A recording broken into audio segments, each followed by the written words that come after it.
Assalamualaikum warahmatullahi wabarakatuh. Perkenalkan, nama saya Septi Ayu Lestari, jurusan Pendidikan Guru Madrasah Ibtidaiyah, program Pasca Sarjana UIN Maulana Malik Ibrahim Malang.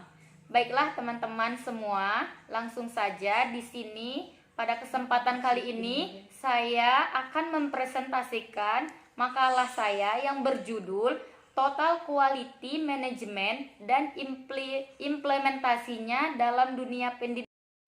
Selanjutnya di sini saya akan membahas pendahuluan, yaitu adanya latar belakang. Manajemen merupakan salah satu kunci keberhasilan suatu organisasi dalam mencapai suatu tujuan. Perhatian ilmu manajemen terhadap peningkatan mutu suatu produk dalam dua dasawarsa ini meningkat sangat pesat. Kenapa? Karena salah satu bentuk manajemen yang berupaya untuk meningkatkan dan mempertahankan kualitas atau mutu industri tersebut adalah Total Quality Management, yang biasa disingkat itu TQM. Selanjutnya di sini akan saya bahas rumusan masalah. Adapun rumusan masalah saya di sini, apa definisi dan tujuan Total Quality Management dalam pendidikan? Yang kedua, bagaimana penerapan Total Quality Management dalam pendidikan? Dan tujuannya yaitu untuk mengetahui pengertian dan tujuan Total Quality Management dalam pendidikan. Yang kedua, untuk mengetahui bagaimana penerapan Total Quality Management dalam pengertian dan tujuan Total Quality Management dalam pendidikan, yaitu Total Quality Management atau biasa disingkat TQM berasal dari kata total yang berarti keseluruhan atau terpadu, sedangkan quality yang berarti kualitas, dan manajemen yang telah disamakan dengan manajemen dalam bahasa Indonesia yang berarti pengelolaan. Dalam pengertian mengenai TQM ini, perkenaan utama adalah pada kualitas. Total Quality Management merupakan konsep manajemen sekolah dalam penyelenggaraan pendidikan di sekolah yang diharapkan dapat memberikan perubahan yang lebih baik lagi. Sedangkan tujuan Total Quality Management dalam pendidikan yaitu meningkatkan mutu pendidikan secara berkelanjutan, terus-menerus, dan terpadu, serta mengorientasikan sistem manajemen, perilaku staf, fokus organisasi, dan proses-proses pengadaan. Menurut para ahli mengenai definisi tentang TQM ini, ada Edward Salis, Syafaruddin, Muhammad Yusuf Hanafiah. Menurut Salis, TQM dalam pendidikan adalah filosofi tentang perbaikan secara terus-menerus yang dapat memberikan seperangkat alat praktis kepada setiap institusi pendidikan dalam memenuhi kebutuhan, keinginan, dan harapan para pelanggannya saat ini dan masa yang akan datang. Sedangkan Syafaruddin berpendapat bahwa manajemen mutu pendidikan merupakan aplikasi konsep manajemen mutu yang disesuaikan dengan sifat dasar sekolah sebagai organisasi jasa kemanusiaan atau pembinaan potensi pelajar melalui pengembangan pembelajaran yang berkualitas agar melahirkan lulusan yang sesuai dengan harapan orang tua, masyarakat, dan pelanggan pendidikan lain. Menurut Muhammad Yusuf Hanafiah dan kawan-kawan, dalam manajemen mutu pendidikan mendefinisikan Total Quality Management merupakan suatu pendekatan yang sistematis, praktis, dan strategis dalam menyelenggarakan suatu organisasi yang mengutamakan kepentingan pelanggan. Dalam manajemen mutu terpadu, sekolah dipahami sebagai unit layanan jasa, yakni pelayanan pembelajaran.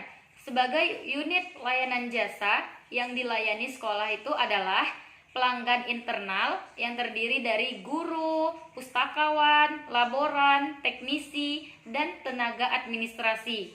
Selanjutnya pelanggan premier. Di sini ada peserta didik. Selanjutnya pelanggan sekunder, yaitu orang tua, pemerintah, dan masyarakat. Yang terakhir, pelanggan tersier. Di sini adanya pemakai atau penerima lulusan baik di perguruan tinggi. Salah satu konsep dasar TQM dalam pendidikan adalah konsep tim.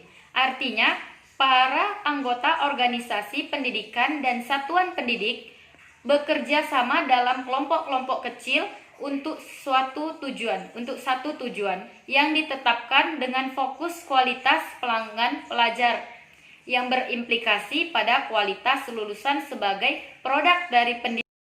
Selanjutnya ada yaitu pembahasan tentang implementasi TQM dalam dunia pendidikan. Manajemen atau pengelolaan yang berbasis mutu ini menjadi tanggung jawab kepala sekolah sebagai evaluator kinerja setiap bagian di bawahannya.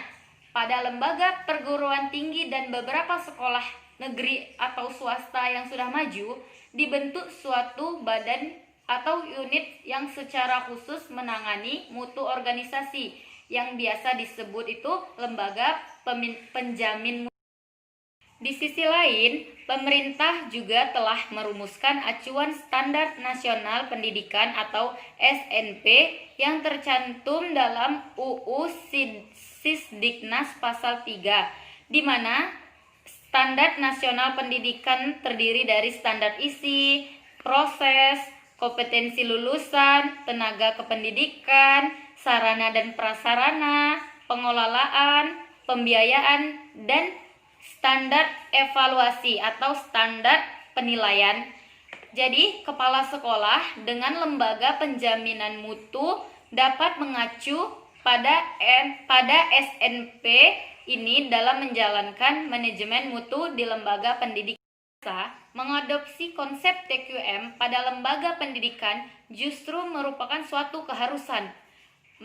Mulyasa ada 4 alasan utama yang menjadi landasannya, antara lain yaitu para pendidik, pendidikan, organisasi, dan yang terakhir integrasi antara total quality management di lembaga pendidikan.